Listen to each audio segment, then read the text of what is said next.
Alright guys, it's Scott. I'm back. I'm going to cover the rebuild of the H-Pop or high pressure oil pump on a 7.3 diesel.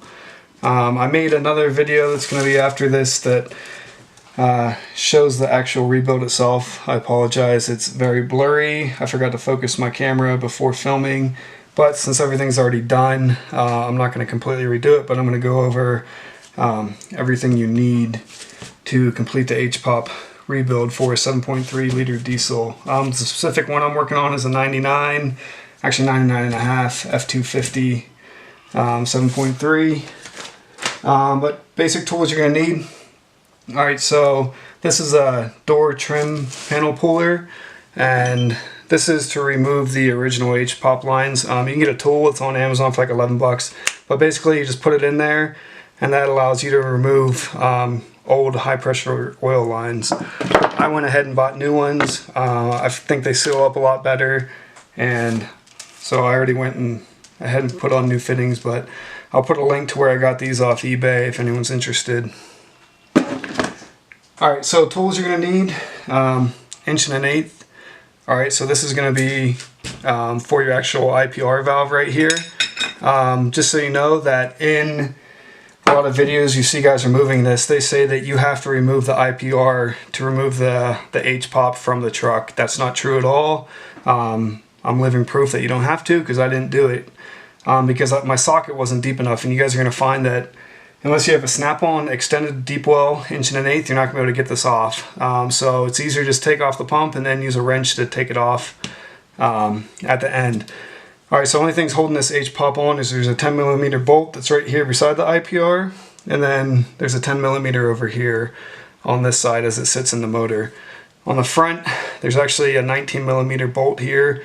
It has a pretty big washer. It sits in there. You got to pry off this front cover to take the actual H-Pop off. I'll send a link to a pretty good video of a guy that I followed on how to actually remove it. But basically, let's see what else you need. So 15/16 inch wrench. Let's remove this plug here. All you do is pull this plug out. There's a little O-ring in there, and then just go ahead and replace the O-ring. Pretty simple. 19mm. That's to remove your old H-Pop fittings. If you're replacing them or not, you can see the O-ring still on there, but this is a common leak point on the H-Pop itself. So I went ahead and removed the old lines from these. And then let's use a 19mm, just back both of these off, and that'll be done. These replacement ones I got are actually 18mm to put back on, so 18mm wrench as well. Just snug these down, make sure you lube up your O-rings prior to doing that, and this will also cover this plug back here. All you do is back this plug out again, there's just an O-ring on it. Go ahead and replace the O-ring, then just snug it back down. You don't have to He-Man any of this stuff. Just make sure you lube up the rings before, or the O-rings before you put them back on. Alright, final part on here, this is also a common leak, is the non-serviceable plug, which is right here. So non-serviceable plug is a 13mm. You can go ahead and back that out. This is the old one. So the new plugs actually have threads that are a lot longer, right? And then it's going to come also, your kit, which I'll show you here in a sec, will also come with some Loctite. Some guys use red. I think because the threads are longer, the blue in this kit is actually, it's absolutely fine. It's a medium strength. I'll let you know how it works out, but it should be fine. But you just back out your old plug, which is this one, has, very short threads. And then this new plug has longer threads. So then you just cinch it back down there with the Loctite on it. You gotta let it dry 24 hours, so don't try to install this thing and get it running unless you wait that 24-hour period. Alright, one of the other things that I covered that was blurry in the video is when you take these old high pressure oil line fittings off, there's gonna be these springs under there, okay? That's just some debris from the old O-ring. But these springs, you're gonna pull the 2 springs out. One of these other nuts has a spring behind it. You have to leave that spring in. But if you're going to replace these lines with non-OEM ones, then you need to remove these springs out, okay? So just go ahead and take those springs out. That'll cover that. Some of the things I use, just so you guys are tracking. So I got this off Amazon. Actually, it's the Tamerex Complete H-Pop Seal Kit. It comes with all the O-rings you need and the Loctite and the IPR valve. I want to say it's around 60 bucks. It might be a little cheaper. I can't remember exactly. But pretty easy to find on Amazon. Highly recommend this kit. The other thing you're going to need, a lot of people forget, is so once you remove your H-Pop, there's this seal, which I also got from Tamerex as well. It's ISK795, Tamerex.com. Like I said, you can get on Amazon. But this gasket actually sits right here, as you can see. So that's going to be your new gasket there. So make sure you get a new gasket. You know, it's important to replace this new gasket when you go to reinstall this. The other thing, you can remove this without removing the fuel bowl, although it makes it very difficult, so I don't recommend that you do that. So if you're going to remove the fuel bowl, you also need there's these little plugs in here, or not plugs, but these seals. When you remove the fuel lines, they're non-replace, like you can't just reuse the old ones, so you have to replace them. They're just called fuel line grommets. But this kit is some jet diesel, which I also got off of Amazon. I'm just a big Amazon guy for some reason. But, you know, get this kit as well. This will let you replace your fuel bowl. Fuel bowl is pretty simple to remove. It's, you know, 4 nuts basically. You just back off the fuel lines. And then you just pull those old grommets off, and you'll put these new ones on before reinstall. But it makes this H-Pop removal much, much more simple. So make sure you guys do that.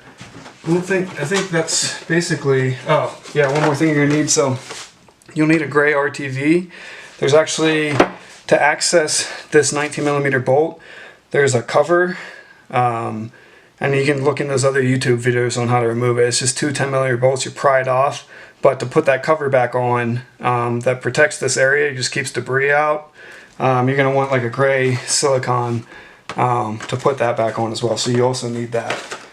Final tools that you need an H6 hex. Alright, the H6 hex is to remove, where's it at? So there's a plug back here. Alright, so all you do is just, you can also use an Allen wrench, it doesn't matter. I like these because, you know, it's a socket type. But you just back that out, there's an O-ring, you know, just follow the instructions in the kit, it's really simple. You just match up the O-rings, you just snug that back down, you don't have to He-Man it or anything. So you do need the H6, and then I found that using picks makes it much more simple to get old O-rings off of, you know, stuff. So if you have a pick set, they can actually help you get them on too. But your old IPR, you know, or sorry, this is your non-serviceable plug. In the video, I actually kept calling your non-serviceable plug here your IPR. That's just a mistake on my part. I don't know why I keep doing that. Your IPR is actually this right here. It's the 1 1/8". So I think it's internal pressure regulator. But yeah, your IPR is actually here. This is called Ford's non-serviceable plug, which is why Ford doesn't want you working on it. They call it a non-serviceable plug because there's actually a check ball under there. So just make sure that your pump's sitting like this when you take it out. Just pull out the IPR, put the new one in, and you're not going to lose the check ball or anything. It's that simple. So I'll put a link to everything that I used. But I'm a big fan of the 7.3. I love them. This back here, don't remove this. If it's leaking from back here, honestly, just get a new pump. I think Riff Raff Diesel does make a seal that goes behind this. But, you know, I've heard it's like a 50-50 whether it ends up working out or not. So you can try to replace it. You know, it'd save you $500 to not rebuild it, but very rarely does it ever leak from this. Final thing I just want to cover is, you know, if you're getting oil leaking down your oil pan like I am, don't for a second think it's the rear main seal. That's very unlikely. I'd say maybe 1 in 100 of the 7.3s actually develop that leak. So typically what it is it's either your turbo pedestal seals, which are just like some O-rings that look like this that sit under the pedestal. They just, you know, they get brittle and hard over time, and you leak a lot of oil from there. Or it's this H-pop, right?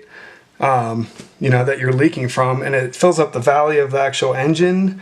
There's like a, you know, the V shape at the top of the motor there, it fills that up, and then once it fills up, there's a little plug in the back, an opening that allows the oil to run down the back of the motor, which makes it look like an actual rear main oil seal leak. And I know mine's not leaking because I just had my transmission out and rebuilt that, which I wish I would have done a video on, but I didn't. But if you guys have questions, I could probably help you out where I got my resources and parts and stuff. But yeah, just let me know what you think. Sorry for the blurry video after this, but you know, I'm not an expert filmer, so I learned my lesson.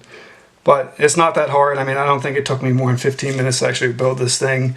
Removal took a little bit longer, but you know, you got tools, you got sockets, and you got wrenches. This is a pretty simple job that you could do yourself and not pay someone else, you know, 70 some bucks an hour to do. So anyway, like, subscribe, let me know what you guys think. Thanks.